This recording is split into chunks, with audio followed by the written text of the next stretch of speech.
Tuition class student जो video लेकर आए वो है एमए फर्स्ट ईयर और जो बुक है आपकी वो है MPS 02 और जो बुक का नाम है वो अंतर्राष्ट्रीय संबंध सिद्धांत और समस्याएं। उसका जो चैप्टर जो फर्स्ट है वो है यथार्थवाद एवं नवी यथार्थवाद उपागम। इसके ऊपर क्वेश्चन कई बार आते हैं, कई बार आए हुए क्वेश्चन इसके ऊपर। और स्टार्ट करने से पहले यदि आप इस चैनल पर नए हो और आपने अभी चैनल को सब्सक्राइब नहीं किया है तो प्लीज़ चैनल को सब्सक्राइब करें और बेल आइकन का बटन जरूर दबाएं ताकि जो भी वीडियो आते हैं इसकी नोटिफिकेशन आपके पास जल्द से पहुंच सके। तो स्टार्ट करते हैं। और एक चीज़ और, ये जो मैं वीडियो बना रहा हूँ आपके लिए और वो एक तरीके से पेज पे बना रहा हूँ ताकि आपको सारे वर्ड क्लियर हो जाएं। और यदि आपको यही वीडियो बोर्ड के थ्रू समझाना है तो आप मुझे कमेंट में एक तरीके से बता सकते हैं ताकि वीडियो किस तरीके से आपको चाहिए, ये बोर्ड पे चाहिए, बोर्ड पे बना है, इस तरीके से नोट चाहिए तो आप ऐसे भी कर सकते हैं। तो स्टार्ट करते हैं। जो है अंतर्राष्ट्रीय संबंध की सर्वांगीण विवेचना के लिए विभिन्न दृष्टिकोण अपनाए गए हैं। मतलब कि अंतर्राष्ट्रीय संबंध के हम बात करते हैं तो उसके लिए क्या है, कई विवेचना अपनाई गई हैं और उनमें यथार्थवाद उपागम प्रमुख स्थान रखता है। तो अंतर्राष्ट्रीय संबंध की सर्वांगीण विवेचना करने के लिए यथार्थवाद दृष्टिकोण जो है बहुत इंपॉर्टेंट है। 18वीं सदी के और 19वीं शताब्दी में यथार्थवाद दर्शन को अंतर्राष्ट्रीय राजनीति समझने की कुंजी माना जाता है। तो एक चीज़ और पॉइंट है कि 18वीं सदी और 19वीं सदी जो है, 19वीं शताब्दी जो है में यथार्थवाद दर्शन को अंतर्राष्ट्रीय राजनीति समझने की कुंजी माना जाता है। जो मैं आपको पॉइंट बता रहा हूँ उसका स्क्रीनशॉट भी आप ले सकते हैं। तो इसके आगे यथार्थवाद है क्या, तो मैं आपको बताता हूँ कि ये अंतर्राष्ट्रीय राजनीति में यथार्थवाद का अर्थ ना तो प्लेटो वाला मत है जो अमूर्त विचारों को यथार्थ मानता है और ना वह तत्कालीन लाभ का राजनीतिक सिद्धांत है जिसे अक्सर मैकियावेली का सिद्धांत कहा जाता है। यथार्थवाद जॉन लॉक द्वारा प्रतिपादित अनुभववाद का विचार दार्शनिक विचार भी नहीं है। यह कहना अधिक उचित होगा कि यथार्थवाद विचारों का समूह है। तो जैसे कि यहाँ पर बताया गया है कि जो यथार्थवाद जो है वो क्या है, विचारों का समूह है। अब मैंने आपको इसमें बताया कि अंतर्राष्ट्रीय जो संबंध की सर्वांगीण विवेचना के लिए यथार्थवाद उपागम बहुत महत्वपूर्ण है। तो आप ये पॉइंट एक तरीके से क्लियर कर सकते हैं। 18वीं सदी में 19वीं शताब्दी के यथार्थवाद राजनीति को समझने की कुंजी माना जाता है। फिर उसके बाद मैंने आपको बताया कि ये क्या है, समूह है, विचारों का समूह है। अंतर्राष्ट्रीय राजनीति क्षेत्र में इसका पुनरुत्थान द्वितीय विश्व युद्ध के बाद हुआ। नेक्स्ट उसमें आता है यथार्थवाद। यह कहना उचित होगा कि यथार्थवाद विचारों का समूह है जो सुरक्षा और शक्तियों के घटकों के निहितार्थ और उनकी अपनी चिंतन सामग्री मानता है, कि जो भी चिंतन होता है उसका एक तरीके से सामग्री मानता है। इन विचारों का जन्म व्यक्ति के इस विश्वास से होता है कि दूसरे लोग सदा उसे नष्ट करने की कोशिश करते हैं और इसलिए उसे अपनी रक्षा की खातिर हर समय दूसरों को नष्ट करने के लिए तैयार रहना चाहिए। तो ये बहुत इंपॉर्टेंट है। तो आपको मैंने बताया कि यथार्थवाद क्या एक समूह है जो सुरक्षा और शक्ति की जो घटके होते हैं उनको अपनी चिंतन सामग्री मानता है और इन विचारों का जन्म व्यक्ति के इस विश्वास से होता है कि दूसरे लोग सदा उसे नष्ट करने की कोशिश करते हैं और इसलिए उसे अपनी रक्षा के लिए खुद हर समय दूसरों को नष्ट करने के लिए समय निकालना चाहिए।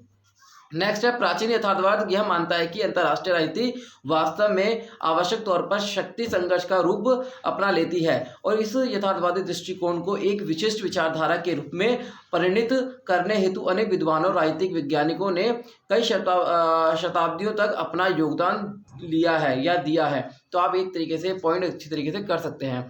नेक्स्ट जो है द्वितीय विश्व युद्ध के बाद बड़े पैमाने पर काफ़ी तीव्रता से यथार्थवाद को संरचनात्मक एवं कार्यात्मक परिवर्तन तथा 20वीं शताब्दी के अंतिम दो दशकों के अंतर्राष्ट्रीय राजनीति में भी कई गुणात्मक परिवर्तन आए हैं। अब आपको ये समझना है कि जो यथार्थवाद जो है, प्राचीन यथार्थवाद यह मानता है कि अंतर्राष्ट्रीय राजनीति वास्तव में आवश्यक तौर पर शक्ति संघर्ष का रूप अपना लेती है। तो आपको ये पॉइंट याद रखना है। फिर इस यथार्थवाद दृष्टिकोण को एक विशिष्ट विचारधारा के रूप में परिणित करने हेतु अनेक विद्वानों राजनीतिक वैज्ञानिकों ने कई शताब्दियों तक अपना योगदान दिया है। फिर द्वितीय विश्व युद्ध के बाद बड़े पैमाने पर तथा काफी तीव्रता से यथार्थवाद संरचनात्मक एवं कार्यात्मक परिवर्तन तथा 20वीं शताब्दी के अंतिम दो दशकों में अंतर्राष्ट्रीय राजनीति में भी कई गुणात्मक परिवर्तन आए हैं। तो ये आपको मैंने आपको एक तरीके से यथार्थवाद और नव यथार्थवाद के बारे में बताया। यदि क्वेश्चन आता है यथार्थवाद क्या है और नव यथार्थवाद क्या है तो आप इंट्रोडक्शन पूरा जैसे मैंने आपको समझाया स्टार्टिंग से लेकर आप पूरा अभी तक ये समझा सकते हैं, मतलब लिख सकते हैं आंसर में। तो आगे क्या है इसके, द्वितीय शीत युद्ध तथा पहले अभी द्वितीय विश्व युद्ध के बाद पढ़ा, फिर अब इसके बाद है शीत युद्ध, रूस तथा अमेरिका के बीच मैत्रीपूर्ण संबंधों का विकास तथा रूस, यूरोप तथा दुनिया के अन्य भागों में भी परिवर्तन, शस्त्र नियंत्रण के प्रयास तथा कई अन्य परिवर्तन यथार्थवादी दृष्टिकोण के स्वरूप को काफी भिन्न बना दिया है, जिससे नव यथार्थवाद का उदय हुआ है। अब नव यथार्थवाद का उदय कैसे हुआ? जिस प्रकार से दुनिया के कई देशों ने परिवर्तनों के माध्यम से शस्त्र नियंत्रण, प्रयास करने के परिवर्तन जो भी किए हैं अपनी सुरक्षा के लिए, यथार्थवादी दृष्टिकोण के रूप में काफी भिन्न बना दिया है, जिसे नव यथार्थवादी उदय के बारे में देखा गया है। अब यथार्थवादी की प्रमुख अवधारणाएं क्या है? पहला, राष्ट्रहित। राष्ट्रहित क्या होता है?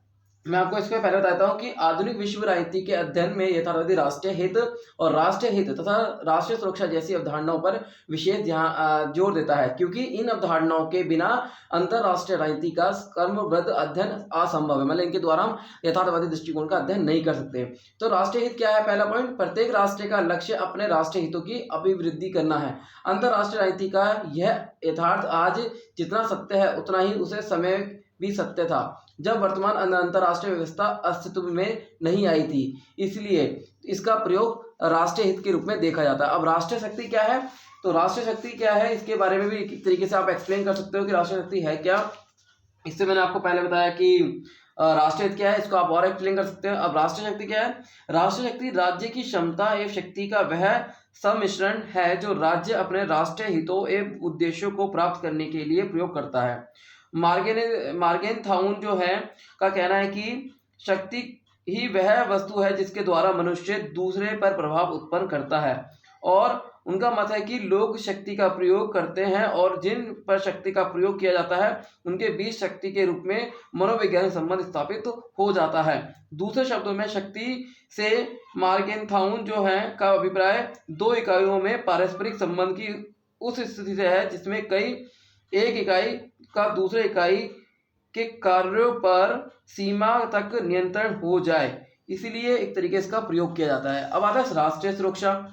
राष्ट्रीय सुरक्षा में क्या है? यथार्थवादी सिद्धांत के अंतर्गत राष्ट्रीय सुरक्षा मूल्य के न्यूनतम आवश्यकता है, क्योंकि राष्ट्रीय सुरक्षा जो होती है, सुरक्षा का अर्थ यह है कि मूल्यों को किसी प्रकार से सुरक्षा करना। तो मैं आपको दोबारा बताता हूँ कि यथार्थवाद सिद्धांत के अंतर्गत राष्ट्रीय सुरक्षा राष्ट्रीय हित की न्यूनतम आवश्यकता है। मतलब न्यूनतम मतलब आवश्यकता बहुत चीज है, इंपॉर्टेंट है। और इसका सुरक्षा का अर्थ उन मूल्य की किसी प्रकार की से रक्षा करना और जो पहले से अर्जित किए गए हैं। अस्तित्व रक्षा की राष्ट्रीय हित का स्थिर पक्ष है, क्योंकि अस्तित्व रक्षा के बिना कोई देश किसी भी दिशा में उन्नति नहीं कर सकता। तो सबसे पहले राष्ट्र जब तक सुरक्षा नहीं होगी तब तक वो अपना काम नहीं कर सकेगा। तो ये एक तरीके से इंपॉर्टेंट है। अब अंतरराष्ट्रीय संबंध के यथार्थवादी उपागम। पहला है संघर्ष का सिद्धांत। यथार्थवादी विचारधारा का अंतरराष्ट्रीय राजनीति को शक्ति का संघर्ष के प्राय के रूप में देखते हैं। अंतरराष्ट्रीय तो ये आपको बताया प्राय के रूप में देखते हैं। नेक्स्ट है अंतरराष्ट्रीय राजनीति शक्ति के संघर्ष का रूप धारण कर लेती है और इस शक्ति संघर्ष का एक वास्तविक है और इस शक्ति की लालसा मानव की विशेषता है।